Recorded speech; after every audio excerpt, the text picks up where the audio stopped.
Hey, how's it going, everyone? Justin again, as always. Thanks for watching my channel. Welcome back out here in front of Harbor Freight. Gonna do a little side-by-side comparison this evening on some locking jaw pliers or vice grips. I know that's the roundabout slang term for these things. Okay, I got a few different ones here in my hand. The original vice grip itself, made by Irwin. We also have the newest and latest style from Snap-on that we're going to talk about, kind of do a little side-by-side of each one of those, as well as the new 10-inch Breman lockjaw vice grip pliers, okay, with comfort grip. So stay tuned, because when we get back to the house, we're going to do some side-by-sides and just talk about the things we liked, didn't like, some changes that were done to certain ones that might have made it better, and then we'll let you guys put your thoughts down in the comments and share with us which ones you like. All right, let's go home and talk about it. All right, back here in the garage. Cheers to those of you that have your beers. We're going to go ahead and do that side-by-side comparison now. First one up we're going to bring up is the Irwin vice grips, okay? These ones do not have the same exact teeth or clamping style as the other two, which we're going to showcase here today. But it was as close as I had in my toolbox at work, and we wanted to talk about it and try to at least give you a little bit of side-by-side comparison with the vice grip. Now, I do not know that Irwin makes a vice grip that has any kind of a cutting action here on the in-between. As you'll see with the Breman and Snap-on, it appears that they do. Let's talk about some of the features here with the Irwin specifically, though. A little bit of coarse metal. Now, I've had this one specifically for about 11 years. You can see I've used it with fabrication. I've used it in the automotive. There's very little rust, okay? I've had these since I was up in Oregon, and it was one of the first pair of vice grips that I actually did buy for myself. The clamping is like just absolutely, it's tight, right? That's what vice grip is notorious and known for. On the end here, where you see the little Allen, so if we were to loosen this up a little bit, make it to where it's not so tight. This is I believe a 3/16 Allen. You might be able to find the metric portion that fits on the back, but if you wanted to get a little bit more tighter and you had the 3/16 Allen or metric equivalent, that's how you would get the clamping force a little bit tighter than by hand. Some do try to use pliers or a slip joint plier. It's heavily knurled here at the end for adjustment, so if your hands are covered in oil or coolant, it's not that big of a deal. If you're doing fab work and you're using leather gloves, it's still fine. Backing it off just ever so slightly. We don't want it to have a super clamping, but we'll just go kind of like in the middle. Not too light, but not too heavy. Somewhere on the in-between. All right, so now down here, you'll see that there's two levers. It's a little bit coarse, okay? I'm not going to lie. The inner part, which is the releasing mechanism, is a little bit coarse. I say that because if you were to try to push off, you can really feel these ends cut into your hand. You can see that it doesn't take a lot of effort. I don't have the maximum amount of force on it, but if I wanted to just undo it, you can most definitely feel the edges of the inner release tang or mechanism for the vice grip plier. As far as the inner teeth go, the inner teeth are very coarse, they're sharp, they're heavily embossed and deeply grooved. These do have some biting clamping force. And from what I remember, these ones aren't really sold anymore. It's the straight flat style. So these aren't really made by design like this anymore. This is an old pair. It is the original vice grip. The spring has never failed me. I've never had any issues with it, like the inner arm popping out, which you would find on some cheaper ones. We're going to go into the Snap-on one. The first pair of Snap-on ones they made had a gray thin tin. Wasn't very good, was poor at best, did not have very much clamping force. I do believe that there is a company out there that makes these for Snap-on. I forgot what that company's called. Some of these other channels out there have done reviews on this product specifically, so I will not go as far as to fail to say the name incorrectly. The release mechanism for this, though, not as coarse, okay? Not as coarse. Similar in style to the Irwin, okay?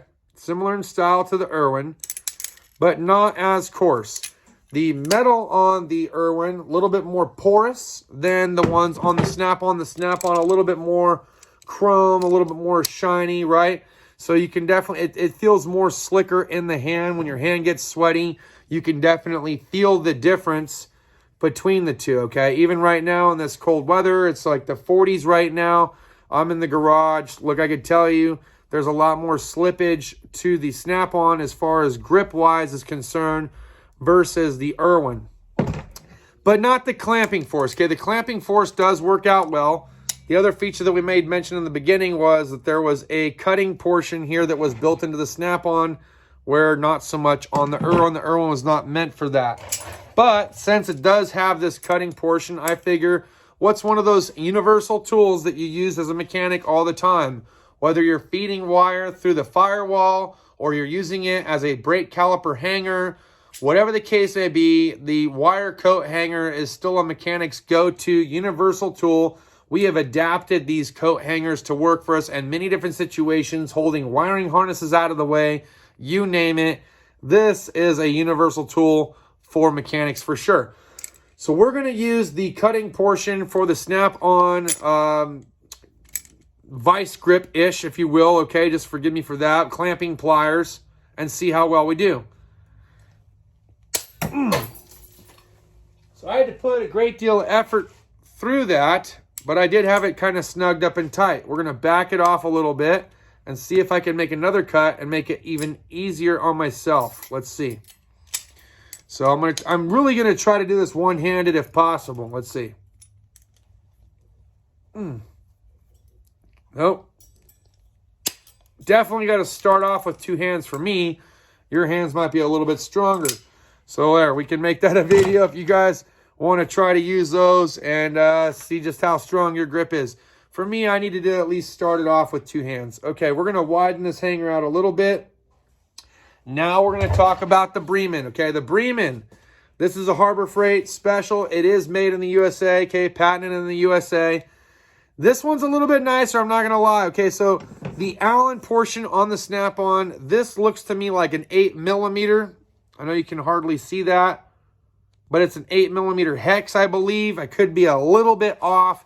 I didn't have an 8mm here at the house. I only had a little bit set from my Obi that we had that so happened to be tucked away. This one right here is more of a 1/4-inch drive or 1/4-inch shank on the back. So already I'm a little bit more satisfied with the Breman approach because now I can put a little 1/4-inch ratchet on the back side of that, which is nice. It's got a comfort grip, which makes for a lot easier release on the mechanism. So we're going to go a little bit tight. Not too tight. Just like a medium amount. Okay? And I can still comfortably flip that open.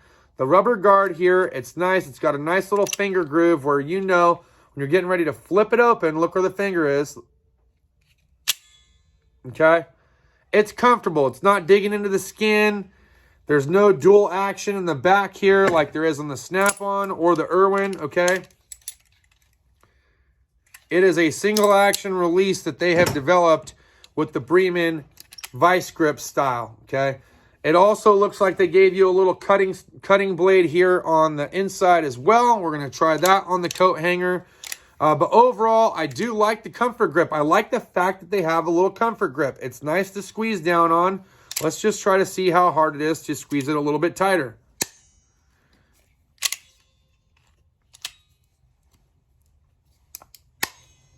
And even if I had to use two hands, still super comfortable. Not strong enough to pop it open, but still. Trying to super tighten it down, not a big deal. To lightly tighten it down, really easy to flip open, super comfortable. Again, love the comfort. Would have probably selected different colors for the grip, but I'm not dissatisfied with the grip at all outside of that, okay? So let's put that to rest. Looking at these side by side, so if I tighten the Snap-on up just enough so we can do some side by side here. That way you guys can see where the rivets or the detents are that hold these together. That way you can see how the spring is set up. You can see how the teeth are separated. Okay, there's a little bit more separation for the Snap-on over the Breman. Obviously, we're not going to be able to compare the VISE-GRIP to these because the teeth is just ever so different. But we can compare the rivets, I guess. So if we go side by side, You can see they're all pretty much kind of set up in a similar fashion. Okay. So I can dig that. All right, now we're going to go ahead and make an attempt to cut this coat hanger with these Breman and just see how well that does. So I might have to snug this down a little bit to bring it in. Let's see. Oop, maybe too tight. Back it off a little bit.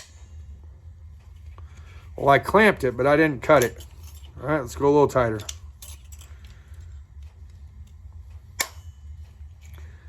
Again, I clamped it, but I didn't cut it. Let's go a little tighter.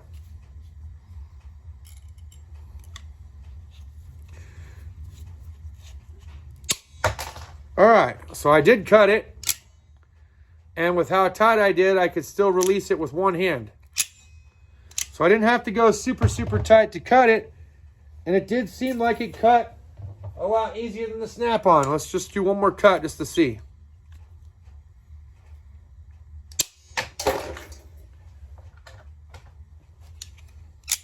Okay, so I was able to make a couple of different cuts. I did have to start it off with two hands before I had to squeeze it. But again, the comfort grip, all the difference in the world, okay? I didn't really feel it causing too much extra pressure.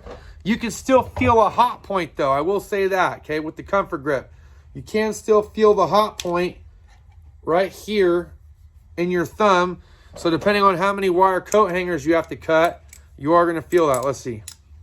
Let's try the snap-on one more time.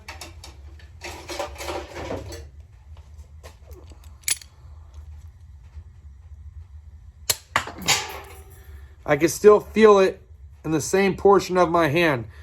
So, you know, you are going to have hot points. That's a thing that we should discuss. What are hot points? Hot points are like if you do something long enough through repetition of doing it over and over and over, you get what's called hot points, okay? Like in your hand where you could get a blister, or it would formulate a blister, which then over time would hopefully formulate a callus, and you'd be good to go. Okay, those things happen when you're using your hands a lot, but you can tell that. You can feel the hot point in your hand with certain tools and certain action of what it is that you're doing. All right, so that's going to wrap it up for this product review, side by side, Harbor Freight Snap-on versus Irwin, okay?